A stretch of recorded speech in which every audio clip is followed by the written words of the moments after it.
तर तुमचं अन्नपूर्णा किचनमध्ये खूप खूप स्वागत आहे.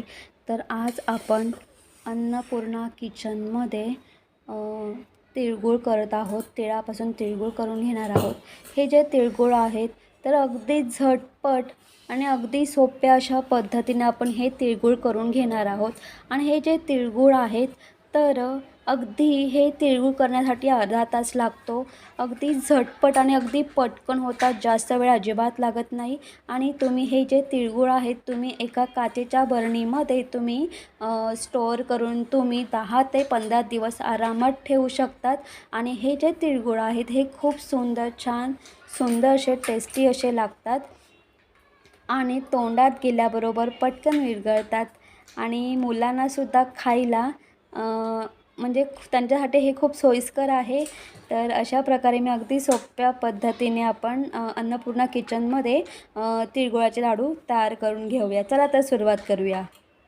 तर इथे तिळगुळ करण्यासाठी बघा मी काय काय साहित्य घेतलेलं आहे. इथे मी 150 ग्राम तीळ घेतलेले आहे, 150 ग्राम शेंगदाणे, 150 ग्राम डेसिकेटेड कोकोनट कीस घेतलेला आहे आणि इथे मी पाव किलो गूळ घेतलेला आहे. एक लक्षात ठेवा की तीळ, शेंगदाणे आणि हा खोबऱ्याचा कीस आपल्याला समप्रमाणात घ्यायचा आहे. गूळ थोडा जास्त घ्यायचा आहे आणि मी 2 चमचे तूप घेतलेलं आहे. आता इथे मी फ्राय पॅन गरम करून घेतलेला आहे आणि मंद गॅसवरती आपल्याला हे तीळ छान मस्त भाजून घ्यायचे आहेत. तीळ भाजून झालेले आहेत मी एका प्लेटमध्ये ट्रान्सफर करून घेते.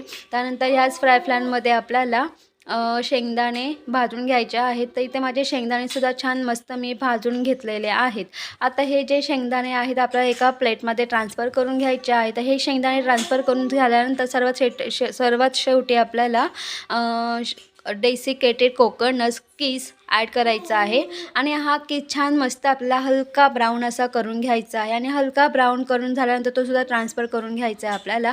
आता हे सगळं आपल्याला पूर्णपणे थंड करून घ्यायचं आहे. थंड झाल्यानंतर हे जे शेंगदाणे आहे शेंगदाण्याच्या साली आपल्याला काढून घ्यायच्या आहेत आणि आता आपल्याला मी सालीसुद्धा काढून घेतलेलं आहे शेंगदाण्याच्या. आता आपल्याला सर्वप्रथम या ग्राइंडरच्या भांड्यामध्ये जे तीळ आहेत हे तीळ आपल्याला ग्राइंड करून घ्यायचे आहेत. तर आपल्याला भरड अशा पद्धतीने हे तीळ ग्राइंड करून घ्यायचे आहेत.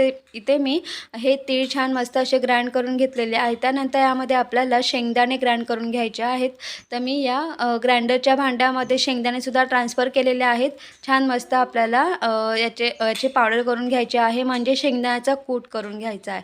तर इथे मी शेंगदाण्याचा कूटसुद्धा तयार करून घेतलेला आहे. त्यानंतर यामध्ये आपल्याला डेसिकेटेड कोकोनट कीस ॲड करायचा आहे, व्यवस्थित मिक्स करून घ्यायचं आहे आणि मिक्स झाल्यानंतर आपल्याला फ्राय पॅनमध्ये तूप ॲड करायचं आहे.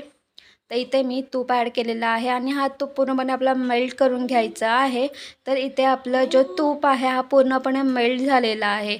आता यामध्ये आपल्याला हा जो गूळ आहे तर आपल्याला हा गूळ यामध्ये ट्रान्सफर करायचा आहे आणि छान व्यवस्थित आपला हा गूळ मेल्ट करून घ्यायचा आहे.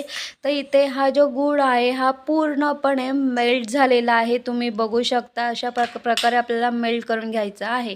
जास्त उकळायचं वगैरे अजिबात नाही, फक्त आपल्याला गूळ मेल्ट करून घ्यायचा आहे. थोडा वेळ असं फक्त चमच्याने फ्राय करायचं आहे. आता आपण जे ही सारण केलं होतं ते सगळं सारण आपल्या यामध्ये ॲड करायचं आहे आणि व्यवस्थित मिक्स करून घ्यायचं आहे. तर मी हे सारण व्यवस्थित या गुळामध्ये आणि व्यवस्थित मिक्स करून घ्यायचं आहे. आता मिक्स करून झाल्यानंतर यामध्ये आपल्याला थोडंसं 1 चमचा तूप ॲड करायचं आहे आणि हा तूप छान व्यवस्थित मेल्ट करून घ्यायचं आहे आणि आपलं गॅस मंद गॅसवरती आपलं हे छान मस्त फ्राय करून घ्यायचं आहे. त्यानंतर गॅस बंद करायचा आहे आणि आपल्याला हे एका प्लेटमध्ये ट्रान्सफर करायचं आहे आणि 15 मिनटं आपल्याला पंख्याखाली थंड करून घ्यायचं आहे. साधारणपणे कोमट करून घ्यायचं आहे. कोमट झाल्यानंतर हाताच्या साहाय्याने किंवा तुम्ही हाताला थोडं तूप लावून तुम्ही हे लाडू वळवू शकतात. हाताला तूप लावायची सुद्धा काही गरज नाही. हे लाडू छान मस्त तुम्ही जसे वळवाल तसे हे लाडू वळतात. तुम्ही याची बर्फी किंवा चिक्कीसुद्धा बनवू शकतात.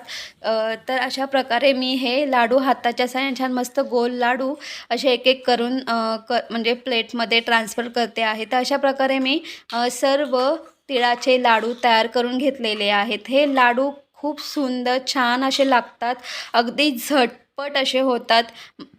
हे लाडू करण्यासाठी मला फक्त अर्धा तास लागलेला आहे.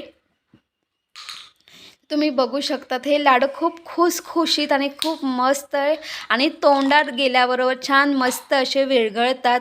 खूपच सुंदर, छान आणि टेस्टी असे लागतात.